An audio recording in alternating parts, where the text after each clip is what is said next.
അടുത്തതായിട്ട് പറയാൻ ഉദ്ദേശിക്കുന്ന ടോപ്പിക്ക് ട്രാൻസ്ഫോമർ കപ്പാസിറ്റിയെ കുറിച്ചാണ്. നമ്മുടെ സോളാർ പ്ലാന്റുകൾ ഓൺ ഗ്രിഡ് ആയാലും ഹൈബ്രിഡ് ആയാലും നമുക്ക് KSEBയിൽ നിന്ന് ഫീസിബിലിറ്റി കിട്ടിയാൽ മാത്രമേ നമുക്ക് ഇൻസ്റ്റാൾ ചെയ്യാൻ പറ്റുള്ളൂ.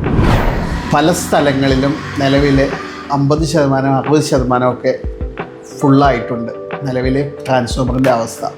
ചില സ്ഥലങ്ങളിൽ ഒരു 3 കിലോവാട്ട് വെക്കാൻ പോലും സ്പേസ് ഇല്ലാത്ത തീരം കൺജസ്റ്റഡ് ആയ സ്ഥലങ്ങൾ ഇഷ്ടംപോലെയുണ്ട് കേരളത്തിൽ. സോളാർ പ്ലാന്റ് വെക്കുന്നതിന് മുമ്പായിട്ട് ഫീസിബിലിറ്റി ഉണ്ടോ എന്നാണല്ലോ ആദ്യം അന്വേഷിക്കുക.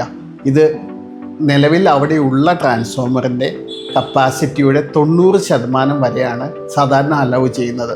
ഇപ്പോൾ ഏതെങ്കിലും ഒരു ട്രാൻസ്ഫോമറിൻ്റെ ലൊക്കേഷനിൽ ഒരു 10-15 പ്ലാന്റുകൾ വന്നു കഴിഞ്ഞാൽ ഓൾമോസ്റ്റ് അതിൻ്റെ 50%, 60% തന്നെ ഫില്ലായി പോകുന്ന അവസ്ഥയാണുള്ളത്. വളരെ ഫാസ്റ്റായിട്ട് ഫില്ലായിക്കൊണ്ടിരിക്കുന്ന അവസ്ഥയാണ്. നമ്മൾ ഒരു കൊല്ലം കഴിഞ്ഞിട്ട് ഞാൻ സോളാർ വയ്ക്കാം, ഇപ്പം തൽക്കാലം വേണ്ട എന്ന് വിചാരിക്കുന്ന ആൾക്കാർക്ക് ഒരു കൊല്ലം കഴിഞ്ഞ് വരുമ്പോൾ ചിലപ്പോൾ നിങ്ങളുടെ ലൊക്കേഷനിൽ ഫീസിബിലിറ്റി കിട്ടിക്കൊള്ളണമെന്നില്ല.